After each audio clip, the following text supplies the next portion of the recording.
Everyone, in this video I'm talking about introduction of Java language.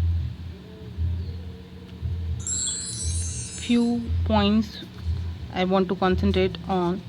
First one is history of Java. Java is a programming language created by James Gosling. Initially it is named as Oak. Actually, the basic target of James Gosling is to create a programming language so that it can run on multiple operating systems. And Java is a language which runs on multiple operating systems. That's why it is called platform independent language. The next point, Java adopt many features of C++, but gradually gained a wide acceptance as a programming language.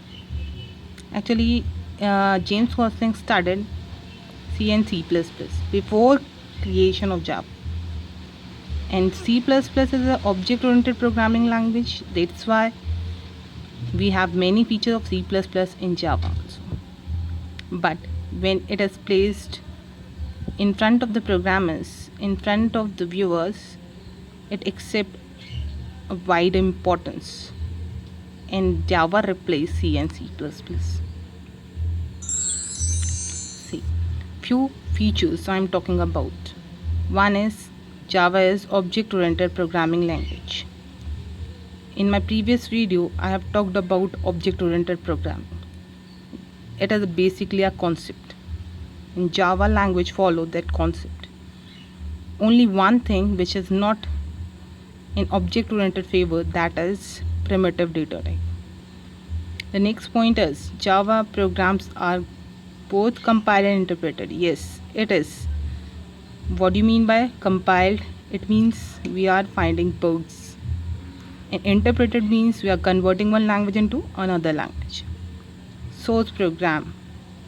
See, when we are writing a program in Java, it is known as source program. And when compiler reads our program and convert that program so that machine can handle it, that code is known as bytecode. Compiler basically checks whether we are doing a syntax error or not. If our code is error free, then compiler generates bytecode. Interpreter, then bytecode read by interpreter, and interpreter forms a code that is machine code. Machine code is basically known as object code too. Interpreter converts bytecode into machine code so that machine can run that code easily. See, but in Java, interpreter converts code in any form, either it is in Linux form, or it is in Unix form, or it is in Windows 8, etc. In any operating system, interpreter converts it. The next one, see, next point is automatic memory management. Java doesn't require anything to remove a garbage value. Java has its own memory management, which is known as Java collector. Actually, which is known as garbage collector. Java have a collector which collects garbage. It automatically deletes it. That's why it is known as automatic memory management. The next point, Java is a case sensitive language. We have to focus on it. If keyword is written in toggle form, first letter capital, other was small, then we have to write in the same way, otherwise we are getting error. The next point, Java can create applet and application programming done on our system.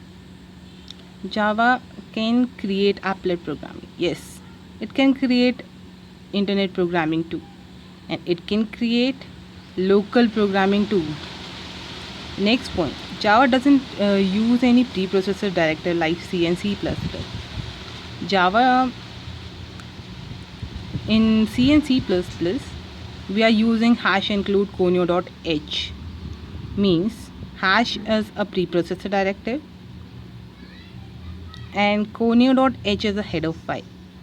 Hash says we have to include a header file first, and then hash include iostream.h means we have to include input output stream first. But in Java we are using import keyword in place of hash include. Whatever role of hash include is placed by import keyword. That's why we have to write import java.io.xj. Thank you for watching.